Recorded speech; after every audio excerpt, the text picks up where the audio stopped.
In the previous chapter, Sayun addressed a tense situation, emphasizing the potential harm if things escalated. Taking charge, he decided to resolve the conflict through food. The rabbits assisted in preparing a feast, featuring delicious dishes like sweet corn, fish, and sautéed vegetables. Despite initial tension, everyone enjoyed the meal, and Son fostered understanding among the group. He introduced Kwang and his mom as protectors of the fields, and Ox 3, a Minotaur warrior, as a helper for fieldwork. Seun emphasized cooperation and discouraged further conflicts, leading to a successful negotiation. Seun then clarified Ox 3's task of turning over the soil in the barren land, similar to his work during the Blue Moon. The group settled their differences, and Seun's leadership impressed everyone. In a surprising turn, Ox 3 expressed excitement over getting lunch along with his task. Motivated, he grew his horns and effortlessly tilled the soil, fueled by thoughts of tasty food. With the land ready, Seun and the gang easily cultivated it, especially focusing on spring onions. Farming in the tower proved therapeutic, and they soon realized the potential for increased yield by harvesting and replanting spring onions. Seun's notifications indicated the successful creation of a 200 pong spring onion field, earning him 200 XP. However, a new challenge arose as they faced a limit on water for irrigation. A pleasant surprise occurred when a rabbit's light transformed their watering can into a gold one, doubling the water capacity. Seun celebrated this second awakening, ensuring the expansion of the field continued. Meanwhile, the Minotaur King grew impatient, wondering why Ox 3 hadn't returned. Returning to the cave, Seun introduced baby rabbits to everyone. Kwang, delighted, interacted with them as Salekath Theo proudly claimed unclehood. Seun instructed Kwang to care for the babies, and Theo took the rabbits on a small adventure outside the cave. Theo reminisced about their rapid growth, expressing concern about selling produce due to wolves. Seun identified Theo's straw hat as a useful artifact for farmers, acknowledging its protective effects. Now, in the present, we witness Theo affirming, "Yeah, that's right. I can't go down with disappointment palpating on my face. It is imminent that things have gotten a bit difficult for our little cat."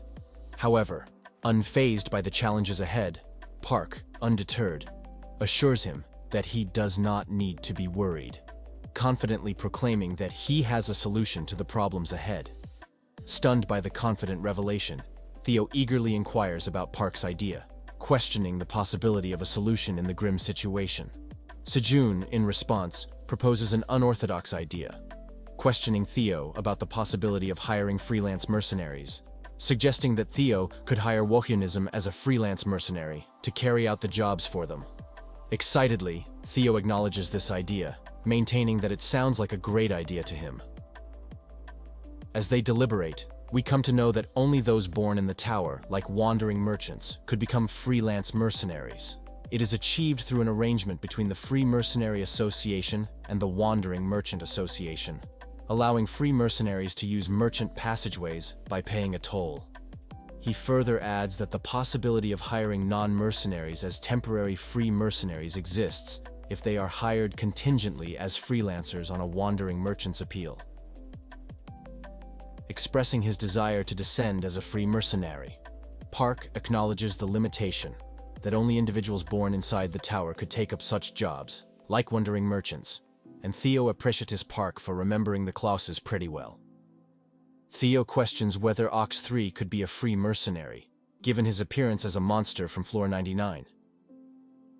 In response, Park gleefully shares another idea. He decides to put a lucrative offer before Ox 3, offering him 3 tower coins as compensation for the job, which would easily be 3 times his current daily wage. He considers it an incentive to protect as a free mercenary. Overjoyed by the idea proposed by the genius-minded Park, Theo jumps onto Park's lap, praising him. Park humorously expresses that it is nothing much, and Theo could do something similar, offering him some churu. Theo happily accepts churu and starts eating, contemplating using this example someday for the good. Meanwhile, on the other hand, a sweat-covered Ox 3 hiding behind a rock sneaks for an unnoticed exit. But his hopes are short-lived when he is caught red-handed by Ox 4. Ox 4 angrily questions his whereabouts, having searched for him for 3 days. Perplexed, Ox 3 defensively responds to Ox 4's accusations, maintaining that it's nothing much and she should go away, leaving him alone. However, Ox 4's probing eyes do not want to let go of the suspected Ox 3 so easily. She suspects that he was secretly eating somewhere and demands to be taken there, so she can boast about the similar food. Ox 4 insists that she could tell just by a glance. His horns reflect that the shine is the result of boasting about the fresh grass somewhere. She further threatens to report everything to the commander if Ox 3 does not take her with. Baffled by the warning, Ox 3 has no choice but to reluctantly agree, bringing a certain sense of happiness to Ox 4. As they embark on their journey, Ox 3 makes a solemn promise to Ox 4, a pact of silence in exchange for the revelation of a mysterious destination. Meanwhile, the unexpected encounter with Ox 3 and Ox 4 leaves Park, intrigued with the tension eminent on his face.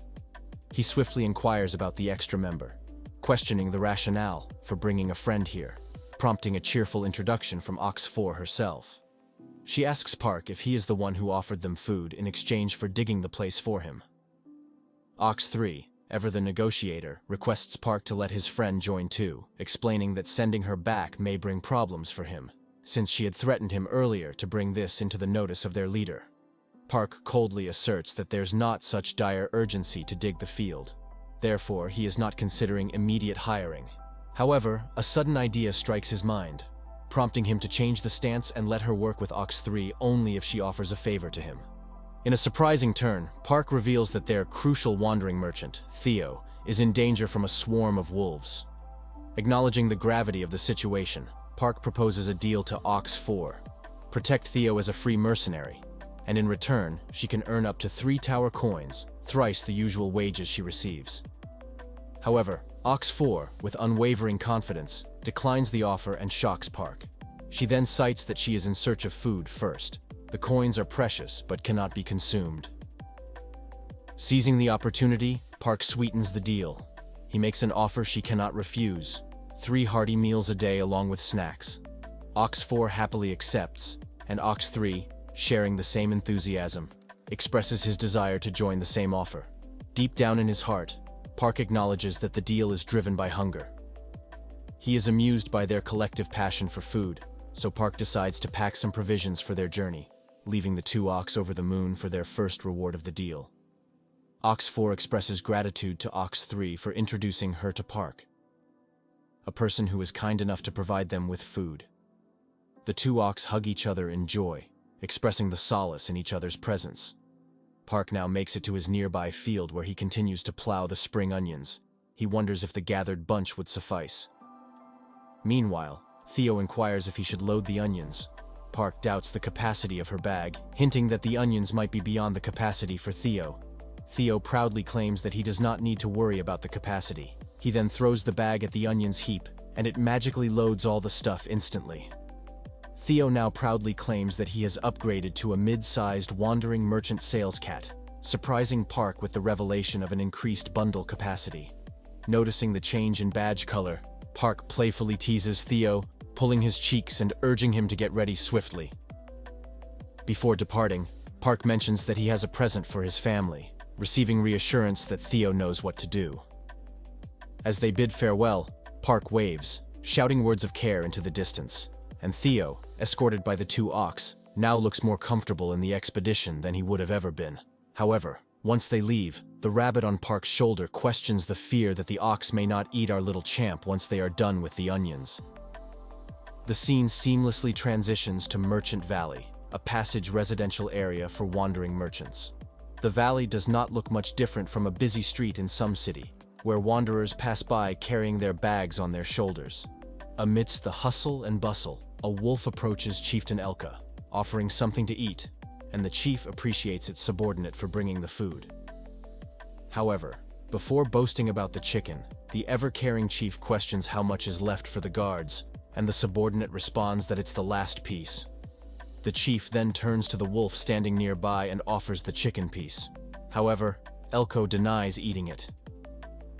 The young wolves question their chief on how long they are going to stay here, maintaining that they have gotten tired by standing for days and glaring at the passerby.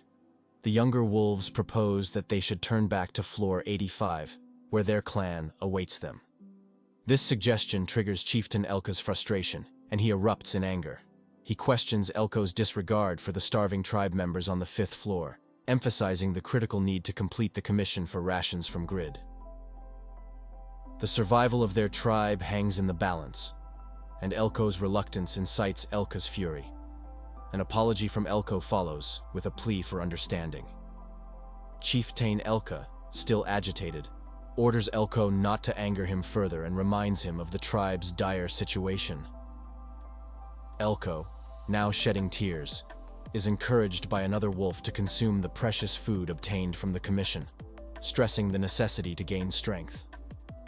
Chieftain Elka reluctantly agrees and grabs a drumstick. As Elka starts eating, his demeanor suddenly changes. His eyes gleam with determination, and he swiftly turns to the balcony, sensing something amiss. The concerned wolf inquires about the sudden shift in Chieftain Elka's demeanor. Furiously, Elka's gaze is fixed on the merchant cat. He orders them to find the wandering merchant cat, Theo. He vows to make the most of the chance this time and obtain information about the Straw Hat at any cost. The urgency and gravity of the situation escalate as the tribe's fate hinges on uncovering this crucial information. Wow, what a roller coaster of events in today's recap. We've witnessed Theo's clever negotiations and Park's ingenious solutions. But the plot takes a turn as the wolf tribe's chief, Chieftain Elka, sets his sights on Theo. What will happen next? Stay tuned for the next episode to find out. If you enjoyed this recap, don't forget to like, share, and subscribe for more thrilling anime and manhwa updates. See you in the next video, and happy watching.